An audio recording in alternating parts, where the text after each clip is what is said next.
ನಿಮ್ಮ ಸತ್ಯ ಯುನಿಲೆಟ್ ಅಲ್ಲಿ ಫುಲ್ ಮೂನ್ ಸೇಲ್ ಮೇ 31 ಒಂದಿನ ಮಾತ್ರ. ಸತ್ಯ ಯುನಿಲೆಟ್. ಕರ್ನಾಟಕದ ರಾಜ್ಯ ಬಿಜೆಪಿಯಲ್ಲಿ ಭೂಕಂಪನ ಉಂಟಾಗಿದೆ. ವಿಜೇಂದ್ರ ಅವರನ್ನ ಕೆಳಗಿಳಿಸೋದಕ್ಕೆ ಆಪ್ತರೇ ಸಂಚು ಮಾಡಿದ್ರ ಅನ್ನುವಂಥ ಪ್ರಶ್ನೆಗಳು ಉದ್ಭವವಾಗಿರುವಂಥದ್ದು. ರಾಜ್ಯಾಧ್ಯಕ್ಷ ವಿಜೇಂದ್ರ ಅವರನ್ನ ಕೆಳಗಿಳಿಸುವಂತೆ ಪಿತೂರಿ ನಡೆದಿದೆ ಅನ್ನುವಂಥ ಚರ್ಚೆಗಳು ಜೋರಾಗಿದೆ. ಸದಾನಂದ ಗೌಡ ಅವರು ಮಾತನಾಡಿರುವಂಥ ಆಡಿಯೋ ಒಂದು ವೈರಲ್ ಆಗಿದೆ. ಕೇಂದ್ರದ ನಾಯಕರ ಜೊತೆಗೆ ಸದಾನಂದ ಗೌಡ ಅವರು ಮಾತನಾಡಿರುವಂಥ ಆಡಿಯೋ ಒಂದು ವೈರಲ್ ಆಗಿರುವಂಥದ್ದು. ಈ ಒಂದು ಆಡಿಯೋದಲ್ಲಿ ಅಕ್ಟೋಬರ್ ವರೆಗೂ BYY ಮುಂದುವರಿಯಲಿ, ವಿಜೇಂದ್ರ ಅವರು ಅಕ್ಟೋಬರ್ ವರೆಗೂ ಮುಂದುವರಿಯೋದಕ್ಕೆ ಬಿಡಿ, ಅದಾದ ಬಳಿಕ ಅವರನ್ನ ಕಿತ್ತೆಸೆಯಿರಿ ಅಂತ ಹೇಳಿ ಸದಾನಂದ ಗೌಡ ಅವರು ಹೇಳಿರುವಂಥ ಆಡಿಯೋ ಒಂದು ವೈರಲ್ ಆಗಿರುವಂಥದ್ದು.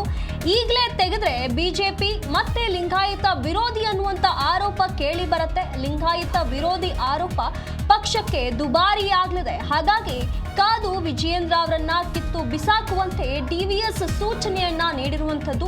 BL ಸಂತೋಷ್, ಪ್ರಹ್ಲಾದ್ ಜೋಶಿ ಇದ್ದಾರೆ ಅಂತ ಹೇಳಿ ಇನ್ನೊಂದು ಕಡೆಯಿಂದ ಇವರ ಜೊತೆ ಮಾತನಾಡಿರುವಂತಹ ಕೇಂದ್ರದ ನಾಯಕ ಹೇಳಿಕೆಯನ್ನ ನೀಡಿರುವಂಥದ್ದು. ಹಾಗಾಗಿ ಈ ಒಂದು ಆಡಿಯೋ ಈಗ ಬಿಜೆಪಿ ರಾಜ್ಯ ವಲಯದಲ್ಲಿ ಭಾರಿ ಚರ್ಚೆಗೆ ಕಾರಣವಾಗಿರುವಂಥದ್ದು. ಇಲ್ಲಿ DVS ಜೊತೆ ಕೇಂದ್ರದ ನಾಯಕರೊಬ್ಬರು ಮಾತನಾಡಿದ್ದಾರೆ. ಮಾತನಾಡುವಾಗ ಇಲ್ಲಿ BL ಸಂತೋಷ್, ಪ್ರಹ್ಲಾದ್ ಜೋಶಿ ಹೆಸರನ್ನ ಕೂಡ ಚರ್ಚೆ ಮಾಡಿರುವಂಥದ್ದು. ಈಗ ಅಡ್ಡ ಮತದಾನದ ಬೆನ್ನಲ್ಲೇ ಹೈಕಮಾಂಡ್ ಒಂದು ನಿರ್ಧಾರವನ್ನ ತೆಗೆದುಕೊಳ್ಳುತ್ತೆ. ರಾಜ್ಯದಲ್ಲಿ ಬಿಜೆಪಿ ರಾಜ್ಯಾಧ್ಯಕ್ಷರ ಸ್ಥಾನವನ್ನ ಬದಲಾಯಿಸಬೇಕು, ಆ ಸ್ಥಾನದಿಂದ BY ವಿಜಯೇಂದ್ರ ಅವರನ್ನ ಕೆಳಗಿಳಿಸಲಾಗುತ್ತೆ ಅನ್ನುವಂಥ ಚರ್ಚೆಗಳು ಈಗ ನಡೀತಾ ಇರುವಂಥದ್ದು. ಈ ವಿಷಯ ಮುನ್ನೆಗೆ ಬಂದಿದೆ. ಇದರ ನಡುವೆ ಈಗ ಈ ಒಂದು ಆಡಿಯೋ ಏನು ವೈರಲ್ ಆಗಿದೆ, ಈ ಆಡಿಯೋ ಈಗ ಭಾರಿ ಕುತೂಹಲಕ್ಕೆ ಕಾರಣವಾಗಿರುವಂಥದ್ದು. ವಿಜಯೇಂದ್ರ ಅವರ ಆಪ್ತರೇ ಇಂಥ ಸಂಚು ಮಾಡಿದ್ರ ಅನ್ನುವಂಥ ಪ್ರಶ್ನೆಗಳು ಉದ್ಭವವಾಗಿದೆ. I don't know whether I'm right or wrong. You tell me. See, now he's completing his president's term 3 years by November. Okay. Sir, for another 2 months, why we should create one more confusion? If you create the confusion, again the team of Vijayendra will slowly, smoothly, another 2 months we should push on this and we should send him out. Okay. Then his term is also over. Nobody can complain against the removal of the president. Okay. And even here also there may not be any confusion inside the party. Okay. I think with the planned way, Exactly. for it is July starting day after tomorrow, July, August, September, October, take him out. Okay. Okay. If you do it now, his team again will Lingats, again they may start. But if after the completion, if he is replaced by some good man, then automatically Pradeep ji, everything will go smooth. That is my opinion. I don't say that this should be done. If there is any better options, certainly I do go along with the party. Okay. Am I right? You are absolutely right. But the double game is even played by Mr. BLS Joshi. Joshi is a major culprit man here. Sir, let it be, sir. I believe in God, sir. And because of that only, all people like me. It is not a certificate I myself giving for my credentials. But even if I get on in a bus stand, immediately 25-30 auto rickshaw drivers will come for selfie, sir. I have maintained that. I don't think... No, shall I tell the boss? Say one thing. I don't know whether I'm right or wrong. You tell me. See, now he's completing his president's term 3 years by November. Okay. Sir, for another 2 months, why we should create one more confusion? If you create the confusion, again the team of Vijayendra will slowly, smoothly, another 2 months we should push on this and we should send him out. Okay. Then his term is also over. Nobody can complain against the removal of the president. Okay. And even here also there may not be any confusion inside the party. Okay. I think with the planned way, Exactly. for it is July starting day after tomorrow, July, August, September. ಈ ಬಗ್ಗೆ ಹೆಚ್ಚಿನ ಮಾಹಿತಿಯನ್ನು ನಮ್ಮ ಪ್ರತಿನಿಧಿ ಜನಾರ್ದನ್ ಹೆಬ್ಬಾರ್ ನೀಡ್ತಾ ಹೋಗ್ತಾರೆ. ಹೆಬ್ಬಾರ್, ಈಗ ಬಿಜೆಪಿಯಲ್ಲಿ ಈ ಒಂದು ಆಡಿಯೋ ಏನು ಭಾರಿ ಸಂಚಲನಕ್ಕೆ ಕಾರಣವಾಗಿರುವಂಥದ್ದು. ಇಲ್ಲಿ ಡಿ.ವಿ. ಸದಾನಂದ ಗೌಡ ಅವರೇ ಸ್ವತಃ ಏನು ವಿಜಯೇಂದ್ರ ಅವರನ್ನ ಕೆಳಗಿಳಿಸುವಂತಹ ಸಂಚಲನ ಮಾಡಿದ್ದಾರೆ ಅಂತ ಹೇಳಲಾಗ್ತಾ ಇದೆ. ಈ ಬಗ್ಗೆ ಹೇಳೋದಾದ್ರೆ ಬಿಜೆಪಿಯಲ್ಲಿ ಇದು ಸಂಚಲನವನ್ನ ಸೃಷ್ಟಿಸಿದೆ. ಆಡಿಯೋ ವೈರಲ್ ಆದ ಕೆಲವೇ ಕ್ಷಣಗಳಲ್ಲಿ ಎಲ್ರಿಗೂ ಕೂಡ ತಲುಪಿದೆ. ಇದು ಎಷ್ಟರ ಮಟ್ಟಿಗೆ ಅಂತಂದ್ರೆ ಮೀಟಿಂಗ್ ನಲ್ಲಿ ಇರುವಂತವರ ಕಿವಿಗೂ ಕೂಡ ತಲುಪಿ ಅವರು ಕೂಡ ಮಾಹಿತಿಯನ್ನ ಮಾಧ್ಯಮದವರ ಹತ್ರ ಕೇಳ್ತಾ ಇದ್ದಾರೆ. ಏನಾಯ್ತು, ಎಲ್ಲಿ ಬಂತಿದೆ ಆಡಿಯೋ, ತಕ್ಷಣಕ್ಕೆ ಅಷ್ಟರ ಮಟ್ಟಿಗೆ ಇದು ಆಡಿಯೋ ವೈರಲ್ ಆಗಿದೆ.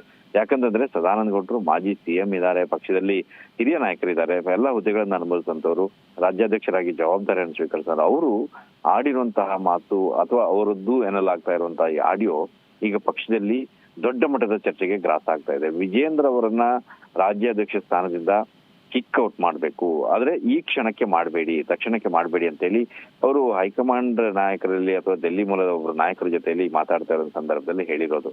ಇನ್ನು ನವೆಂಬರ್ ಅಷ್ಟೊತ್ತಿಗೆ ಅವರ ಅಧಿಕಾರಾವಧಿ ಮುಗಿಯುತ್ತೆ, ಅಷ್ಟರವರೆಗೆ ಕಾಯ್ತಾ ಇರಿ, ಸುಮ್ಮನೆ ಇರಿ, ಏನು ಕ್ರಮವನ್ನ ತೆಗೆದುಕೊಳ್ಬೇಡಿ. ಯಾಕಂದ್ರೆ ಈಗ ಅವಧಿ ಮುಗಿಯುವ ಮುನ್ನವೇ ಅವರನ್ನ ಕೆಳಗಿಳಿಸಿದ್ರೆ ಲಿಂಗಾಯತ ಸಮುದಾಯವನ್ನ ವಿರೋಧ ಕಟ್ಕೋಬೇಕಾಗತ್ತೆ, ಅವರಿಂದ ಅಧಿಕಾರವನ್ನ ಕಿತ್ಕೊಂಡ್ರು ಅನ್ನೋ ಆರೋಪ ಬರುತ್ತೆ. ಆ ಕಾರಣಕ್ಕಾಗಿ ಅಂತಹ ಕೆಲಸವನ್ನ ಮಾಡದೇನೆ ನವೆಂಬರ್ ವರೆಗೆ ಕಾದು ಅವರ ಅಧಿಕಾರಾವಧಿ ಮುಗಿತಾ ಇದ್ದಾಗೇನೆ 3 ವರ್ಷದ ಅಧಿಕಾರಾವಧಿ ಮುಗಿಯತ್ತೆ, ತಕ್ಷಣನೇ ಅವ್ರನ್ನ ಒದ್ದು ಕೆಳಗಿಳಿಸಿ ಅನ್ನೋ ಪದವನ್ನ ಬಳಸ್ತಾರ ಅವರು. ಸೊ ಈ ಪದವನ್ನ ಬಳಸಿರೋದು ಈಗ ದೊಡ್ಡ ಮಟ್ಟದ ಚರ್ಚೆಗೆ ಗ್ರಾಸ ಆಗತ್ತೆ. ಯಾಕಂದ್ರೆ ವಿಜೇಂದ್ರ ಅವರ ಬಗ್ಗೆ ಸದಾನಂದ ಗೌಡರು ಯಾಕೆ ಈ ರೀತಿಯಲ್ಲಿ ಮಾತಾಡ್ತಾ ಇದ್ದಾರೆ, ಇನ್ನು ಈ ನಂತರದಲ್ಲಿ ಮುಂದಿನ ದಿನಗಳಲ್ಲಿ ವಿಜೇಂದ್ರ ಅವರ ಮೇಲೆ ಇದೇ ಪದಗಳು ಅಥವಾ ಇದೇ ರೀತಿಯ ನಡವಳಿಕೆಗಳು ಅನುಕಂಪವನ್ನ ಸೃಷ್ಟಿಸ್ತಾ ಹೋಗುವಂತ ಸಾಧ್ಯತೆ ಹೆಚ್ಚಾಗಿದೆ.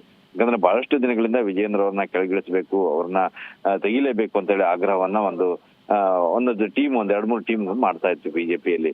ಈಗ ಇಷ್ಟು ಮಟ್ಟಿಗೆ ಹೋಗ್ತಾ ಇದೆ, ವಿಜೇಂದ್ರ ಅವ್ರನ್ನ ಒದ್ದು ಕೆಳಗಿಳಿಸಿ ಅನ್ನೋಂಥ ಪದಗಳನ್ನು ಬಳಸ್ತಾ ಇದ್ದಾರೆ ಅಂತಾದಾಗ ಯಾಕೆ ಈ ಮಟ್ಟದ ಆಕ್ರೋಶ ವಿಜೇಂದ್ರ ಅವ್ರ ಮೇಲೆ ಅನ್ನೋದು ಬಂದೇ ಬರುತ್ತೆ. ವಿಜೇಂದ್ರ ಅವರಿಗೆ ಇದು ಒಂದು ರೀತಿಯಲ್ಲಿ ಪ್ಲಸ್ ಆಗುವಂತ ಸಾಧ್ಯತೆ ಹೆಚ್ಚಿರುತ್ತೆ ಜನಸಾಮಾನ್ಯರ ವಲಯದಲ್ಲಿ. ಆದ್ರೆ ಬಿಜೆಪಿ ಹೈಕಮಾಂಡ್ ಇದನ್ನ ಯಾವ ರೀತಿಯಲ್ಲಿ ತಗೊಳುತ್ತೆ ಅನ್ನೋದು ಇರುವಂತಹ ಕುತೂಹಲ. ಸಾಕಷ್ಟು ದಿನದಿಂದ ಪತ್ರವನ್ನ ಅವರಿಗೆ ಕಳಿಸುವಂತ ಕೆಲಸ ಆಗಿದೆ. ಸದಾನಂದ ಗೌಡರೇ ಕೇಂದ್ರಕ್ಕೆ ಪತ್ರವನ್ನ ಬರೆದಿದ್ದಾರೆ. ಬೇರೆ ಬೇರೆ ಪಕ್ಷದ ಹಿರಿಯ ಪ್ರಮುಖರೆಲ್ಲ ಹೋಗಿ ಹೈಕಮಾಂಡ್ ಮೇಲೆ ಒತ್ತಡವನ್ನ ಹಾಕಿದ್ದಾರೆ. ವಿಜೇಂದ್ರ ಅವ್ರನ್ನ ಕೆಳಗಿಳಿಸಬೇಕು, ಪಕ್ಷದಲ್ಲಿ ಅವ್ರನ್ನ ಅಧ್ಯಕ್ಷರಾಗಿ ಅವ್ರು ಮುಂದುವರೆದ್ರೆ ಯಾವುದೇ ರೀತಿಯ ಲಾಭ ಪಕ್ಷಕ್ಕೆ ಆಗ್ತಾ ಇಲ್ಲ, ಉಪಚುನಾವಣೆಗಳಲ್ಲಿ ಸೋಲಾಗಿದೆ, ಈಗ ಪರಿಷತ್ ಚುನಾವಣೆಯಲ್ಲೂ ಕೂಡ ಸೋಲಾಗಿದೆ. ಇದೆಲ್ಲದಕ್ಕೂ ಕಾರಣ ವಿಜೇಂದ್ರ ಅವರು ಅನ್ನೋ ಮಾತನ್ನ ಸಾಕಷ್ಟು ಜನ ಹೈಕಮಾಂಡ್ ಮೇಲೆ ದೂರನ್ನ ಕೊಡ್ತಾ ಇದ್ರು. ಇದರ ಜೊತೆಯಲ್ಲಿ ಅಶೋಕ್ ಅವರ ಹೆಸರು ಕೂಡ ಪ್ರಸ್ತಾಪ ಆಗ್ತಾ ಇದೆ. ಈಗ ಅವರಿಬ್ಬರನ್ನು ಕೂಡ ಬದಲಾವಣೆ ಮಾಡಬೇಕು, ಪಕ್ಷದ ಚುಕ್ಕಾಣಿಯನ್ನ ಬೇರೆ ಇಬ್ಬರು ಪ್ರಮುಖರನ್ನ ಆಯ್ಕೆ ಮಾಡಿ ಅವರಿಗೆ ಅವಕಾಶವನ್ನ ಕೊಡಬೇಕು, ಜವಾಬ್ದಾರಿನ ಕೊಡಬೇಕು ಅನ್ನೋ ಆಗ್ರಹಗಳು ಕೇಳಿ ಬರ್ತಾ ಇದಾವೆ. ಇದರ ನಡುವೆಯಲ್ಲಿ ಇವತ್ತು ಇದು ವೈರಲ್ ಆದಂತ ಆಡಿಯೋ ದೊಡ್ಡ ಮಟ್ಟದ ಸಂಚಲನವನ್ನೇ ಸೃಷ್ಟಿಸ್ತಾ ಇದೆ. ಬಿಜೆಪಿಯಲ್ಲಿ ಏನು ಬೆಳವಣಿಗೆ ಇಲ್ಲ, ಏನು ಆಗ್ತಾ ಇಲ್ಲ ಅನ್ನೋ ಸಂದರ್ಭದಲ್ಲಿ ಈ ಆಡಿಯೋ ಈಗ ಬೇರೆದೇ ದಿಕ್ಕಿಗೆ ತೆಗೆದುಕೊಂಡು ಹೋಗುವಂತ ಸಾಧ್ಯತೆ ಹೆಚ್ಚಾಗಿದೆ. ಆದ್ರೆ ಸದಾನಂದ ಗೌಡರು ಇದ್ರ ಬಗ್ಗೆ ಮಾತಾಡ್ಲಿಕ್ಕೆ ನಿರಾಕರಿಸಿದ್ದಾರೆ. ಮತ್ತೆ ಕೆಲವರೊಟ್ಟಿಗೆ ಮಾತಾಡೋ ಸಂದರ್ಭದಲ್ಲಿ ಅದು ನಾನು ಮಾತಾಡಿದ್ದಲ್ಲ, ಆ ಕಾರಣಕ್ಕಾಗಿ ಆ ವಿಚಾರವಾಗಿ ನಾನು ಯಾವುದೇ ರೀತಿಯ ಪ್ರತಿಕ್ರಿಯೆಯನ್ನ ಕೊಡಲ್ಲ ಅನ್ನೋಂಥ ಮಾತನ್ನ ಹೇಳ್ತಾ ಇದ್ದಾರೆ ಅಂತ ಮಾಹಿತಿ ಇದೆ. ಸದಾನಂದ ಗೌಡರ ಮನೆಯಲ್ಲಿ ಬಳಿಯಲ್ಲಿ ನಾವು ಬಂದಿದ್ದೀವಿ, ಆದ್ರೂ ಅವ್ರು ಒಳಗಡೆ ಇದ್ರು ಸಹಿತ ಹೊರಗಡೆ ಬರ್ತಾ ಇಲ್ಲ, ಮಾಧ್ಯಮ ಜೊತೆ ಮಾತಾಡೋದಕ್ಕೂ ಕೂಡ ಹಿಂದೇಟ್ ಹಾಕ್ತಾ ಇದಾರೆ ಅಂತ ಮಾಹಿತಿ ಇದೆ. ಸಂಪರ್ಕ ಕೂಡ ಸಿಗ್ತಾ ಇಲ್ಲ. ಆದ್ರೆ ಸದಾನಂದ ಗೌಡರ ಆಡಿರೋ ಮಾತು ಯಾಕಾಗಿ ಈ ಮಾತನ್ನ ಆಡಿದ್ರು, ಹೈಕಮಾಂಡ್ ಮಟ್ಟಕ್ಕೆ ಮಾತಾಡೋ ಸಂದರ್ಭದಲ್ಲಿ ಈ ರೀತಿಯ ಪದಪ್ರಯೋಗಗಳನ್ನ ಮಾಡಿ ಯಾಕೆ ಹೇಳಿದ್ರು? ಸದಾನಂದ ಗೌಡರಿಗೆ ವೈಯಕ್ತಿಕವಾಗಿ ಏನಾದ್ರು ಅಸಮಾಧಾನ ಇದೆಯಾ? ಮೊನ್ನೆ ರಾಜ್ಯಸಭೆ ಟಿಕೆಟ್ ಅನ್ನ ಕೇಳ್ತಾ ಇರೋ ಸಂದರ್ಭದಲ್ಲಿ ಇವರಿಗೆ ಅವಕಾಶವನ್ನ ಮಾಡಿಕೊಟ್ಟಿಲ್ಲ ಅನ್ನೋಂಥ ಕಾರಣಕ್ಕಾಗಿ ಏನಾದ್ರು ಬೇಜಾರ ಇದೆಯಾ? ಇದೆಲ್ಲವೂ ಕೂಡ ಇಲ್ಲಿಗೆ ಚರ್ಚೆಗೆ ಇನ್ನು ಮೇಲೆ ಬರ್ತಾ ಹೋಗುತ್ತೆ. ಸದಾನಂದ ಗೌಡರು ಆಡಿರುವಂತಹ ಮಾತು ವಿಷಯಕ್ಕಿಂತ ಹೆಚ್ಚಾಗಿ ಬಳಸಿರುವಂತಹ ಪದ ದೊಡ್ಡ ಮಟ್ಟದ ಚರ್ಚೆಗೆ ಗ್ರಾಸ ಆಗ್ತಾ ಇದೆ. ಒದ್ದು ಅವರನ್ನು ಇಳಿಸಬೇಕು ಅನ್ನೋಂಥ ಪದವನ್ನ ಅವ್ರು ಯಾಕೆ ಬಳಸಿದ್ರು ಅನ್ನೋಂಥದ್ದು ಇನ್ಮೇಲೆ ದೊಡ್ಡ ಮಟ್ಟದಲ್ಲಿ ಚರ್ಚೆ ಆಗತ್ತೆ. ಸದಾನಂದ ಗೌಡರು ಇದಕ್ಕೆ ಸ್ಪಷ್ಟೀಕರಣ ನೀಡಿದ್ರೆ ಉತ್ತಮ ಆಗಿತ್ತು, ಆದ್ರೆ ಅವರು ಸ್ಪಷ್ಟೀಕರಣ ನೀಡುವಂತ ಲಕ್ಷಣಗಳು ಕಾಣಿಸ್ತಾ ಇಲ್ಲ. ಇದಕ್ಕೆ ವಿಜೇಂದ್ರ ಅವರು ಏನು ಪ್ರತಿಕ್ರಿಯೆ ನೀಡ್ತಾರೆ ಅನ್ನೋದು ಈಗ ಇರುವಂತ ಕುತೂಹಲ. ಅವರು ಕ್ಷೇತ್ರದಲ್ಲಿದ್ದಾರೆ, ಶಿಕಾರಿಪುರದಲ್ಲಿ, ಅವರು ಅಲ್ಲಿಗೆ ಪ್ರತಿಕ್ರಿಯೆ ನೀಡಬಹುದು ಮಾಧ್ಯಮಕ್ಕೆ, ಇಲ್ಲಾಂದ್ರೆ ಬೆಂಗಳೂರಿಗೆ ಬಂದ ಮೇಲೆ ಆದ್ರೂ ಮಾಧ್ಯಮಕ್ಕೆ ಮಾತಾಡೇ ಆಡ್ತಾರೆ. ಆದ್ರೆ ಪಕ್ಷದಲ್ಲಿ ದೊಡ್ಡ ಮಟ್ಟದ ಚರ್ಚೆಗಂತೂ ಇದು ಕಾರಣ ಆಗಿದೆ. ಮುಂದೆ ಇದು ಯಾವ್ಯಾವ ರೀತಿಯ ತಿರುವನ್ನ ಪಡೆದುಕೊಳ್ಳುತ್ತೆ ಅನ್ನೋದು ಈಗ ಇರುವ ಕುತೂಹಲ. ಇದು ವಿಜೇಂದ್ರ ಅವರಿಗೆ ಪ್ಲಸ್ ಆಗತ್ತಾ ಮೈನಸ್ ಆಗತ್ತಾ ಅನ್ನೋದನ್ನು ಕೂಡ ಹೈಕಮಾಂಡ್ ಮುಂದಿನ ನಿರ್ಧಾರ ಏನು ಅನ್ನೋದ್ರ ಮೇಲೆ ಅವಲಂಬಿತ ಆಗಿರುತ್ತೆ. ಸುನಿಧಿ, ಹೆಬ್ಬಾರ್, ನಿಮ್ಮೆಲ್ಲ ಮಾಹಿತಿಗಾಗಿ. Because of that only all people like me. It is not a certificate I myself giving for